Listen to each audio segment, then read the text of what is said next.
আসসালামু আলাইকুম রহমতুল্লাহ। আমি Rifat, welcome to my new blog. আজকে আমরা চলে যাচ্ছি সোমেশপুর হাটে। আমার সাথে আছে ইসমাইল। আমরা যাচ্ছি কবুতর সংগ্রহ করার জন্য। এখন আছি আমরা কাজীপুরা চৌরাস্তাতে। এখান থেকেই হাটে যাওয়ার জন্য ভ্যান গাড়ি পাওয়া যায়। মূলত এই মোড়টি চায়ের জন্য বিখ্যাত। শীতে গ্রামীণ পরিবেশটা আসলেই অনেক সুন্দর। চারপাশে সরিষার ক্ষেত, সবুজের বুকে হলুদের সমাহার। হাটে ঢুকতেই আমরা শুরুতে চলে গিয়েছি কবুতর দেখতে।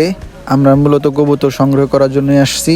ব্যাপারী কবুতর বেচাকেনা করতেছে, অনেকেই কবুতর দেখতেছে এবং পছন্দনীয় কবুতরগুলো তারা ক্রয় করতেছে। কবুতরের পাশাপাশি এই হাটটিতে বিভিন্ন ধরনের হাঁস, দেশি বিদেশি হাঁস, পাশাপাশি মুরগিও ক্রয় বিক্রয় হয়। দেশি জাতীয় মুরগিগুলো এখানে বেশি পাওয়া যায়।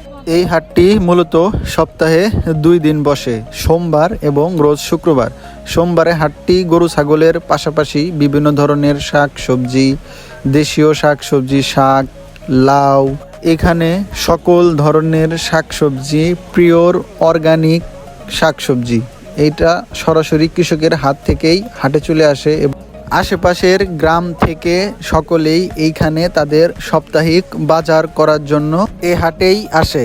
এখানে দেশীয় মুরগির ডিম, হাঁসের ডিম, কোয়েল পাখির ডিম, বেগুন সবকিছু সুলভ মূল্যে এবং খুবই অল্প দামে পাওয়া যায়। এখানে নতুন আলু, কাঁচামরিচ, সিজনাল সকল প্রকার শাকসবজি এই হাটে সুলভ মূল্যে পাওয়া যায়।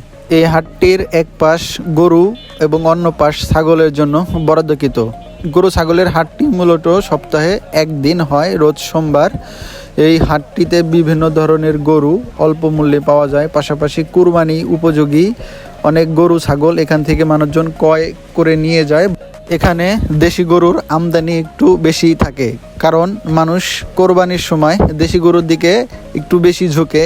এজন্য দেশি গরুর চাহিদা বরাবরের তুলনায় সবসময় এখানে একটু বেশি থাকে। দেশি গরুর পাশাপাশি এই হাটটিতে দেশি ছাগলেরও আমদানি বেশ ভালোই থাকে।